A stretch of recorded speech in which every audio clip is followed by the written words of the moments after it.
ക്രിക്കറ്റിൽ നമ്മൾ പലതരം ക്യാച്ചുകൾ കണ്ടിട്ടുണ്ട്. എന്നാൽ നോർമൽ ക്യാച്ചിനേക്കാൾ മികച്ച രീതിയിൽ ക്യാച്ച് എടുക്കുമ്പോഴാണ് ആ ക്യാച്ച് വൈറലാകാറ്. അതുപോലത്തെ ക്യാച്ചാണ് ഇന്ന് സഞ്ജു എടുത്തത്. നിമിഷ നേരം കൊണ്ട് തന്നെ സഞ്ജുവിൻ്റെ ക്യാച്ച് വൈറലായി. ഇതിനെക്കുറിച്ചാണ് നമ്മൾ ഇന്നത്തെ വീഡിയോയിൽ നോക്കുന്നത്. ഇതുപോലത്തെ IPL ന്യൂസിന് വേണ്ടി ഈ ചാനൽ മറക്കാതെ സബ്സ്ക്രൈബ് ചെയ്യൂ. മുംബൈ ഇന്ത്യൻസ് വീണ്ടും നാണം കെട്ടിരിക്കുകയാണ്. ഈ IPL-ലെ അടുപ്പിച്ച് മൂന്നാമത്തെ മാച്ചാണ് മുംബൈ കളി തോൽക്കുന്നത്. പാണ്ഡ്യയുടെ അഹങ്കാരം മാറിക്കിട്ടിയെന്നാണ് ആരാധകർ പറയുന്നത്. ഇനിയും പാണ്ഡ്യ ഇതേ ക്യാപ്റ്റൻസി കാഴ്ചവെച്ചാൽ മുംബൈ ഉറപ്പായിട്ടും പ്ലേ ഓഫ് കാണില്ലെന്നത് ഉറപ്പാണ്. അത്രയും മോശം കളിയാണ് മുംബൈ ഇന്ത്യൻസ് ഇപ്പോൾ കാഴ്ചവെക്കുന്നത്. മുംബൈ ടീമിലെ ഐക്യമത്യം പോയിരിക്കുകയാണ്. ആരും തന്നെ ശരിക്ക് കളിക്കുന്നില്ല. ഇതേ സമയം തന്നെ രാജസ്ഥാൻ ടീം അടിച്ചു തകർക്കുകയാണ്. ഈ IPL-ലെ തുടർച്ചയായ മൂന്നാം വിജയമാണ് രാജസ്ഥാൻ സ്വന്തമാക്കിയത്. ഇനി രാജസ്ഥാനെ പിടിച്ചുകെട്ടാൻ എളുപ്പമല്ല. രാജസ്ഥാൻ്റെ ക്യാപ്റ്റൻ സഞ്ജു ആണ്.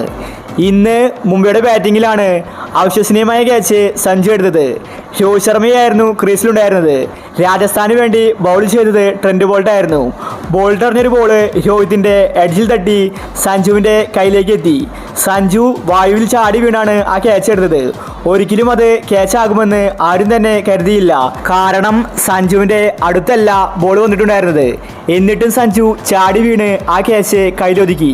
ഒരു നിമിഷം രോഹിത് ശർമ്മ പോലും ഞെട്ടിവിറച്ചു. അതുപോലത്തെ ക്യാച്ചാണ് സഞ്ജു എടുത്തത്. സഞ്ജുവിൻ്റെ ചാട്ടം കണ്ട് ട്രെൻഡ് ബോൾട്ടിന് വരെ അത്ഭുതമായി. ആ ക്യാച്ച് സഞ്ജു കയ്യിലൊതുക്കിയെന്ന് ആർക്കും തന്നെ വിശ്വസിക്കാൻ സാധിക്കുന്നുണ്ടായിരുന്നില്ല. ഇന്ന് കളിയിലെ ഗതി മാറ്റിയത് സഞ്ജുവിൻ്റെ ആ ക്യാച്ചാണ്. രോഹിത് ശർമ്മ ഫോമായാൽ പിന്നെ മുംബൈ ടീമിനെ പിടിച്ചു കെട്ടാൻ എളുപ്പമല്ല. ഒരു സ്റ്റാർട്ട് കിട്ടിയാൽ വെടിക്കെട്ട് ബാറ്റിംഗ് പുറത്തെടുക്കുന്ന താരമാണ് രോഹിത് ശർമ്മ. ആ രോഹിത് ശർമ്മയാണ് ഡക്കിൽ സഞ്ജു പുറത്താക്കിയത്. ഇതിൽ ക്രെഡിറ്റ് കൊടുക്കേണ്ടത് ട്രെൻഡ് ബോൾട്ടിനാണ്. എങ്കിലും സഞ്ജുവിൻ്റെ ആ ക്യാച്ച് ക്രിക്കറ്റ് ലോകത്ത് മൊത്തം ഇപ്പോൾ തരംഗമായിരിക്കുകയാണ്. എന്തായാലും ഇന്ന് രാജസ്ഥാൻ മികച്ച കളി കാഴ്ചവെച്ചു. അപ്പോൾ ഇതുപോലത്തെ IPL ന്യൂസിന് വേണ്ടി ഈ ചാനൽ മറക്കാതെ സബ്സ്ക്രൈബ് ചെയ്യൂ.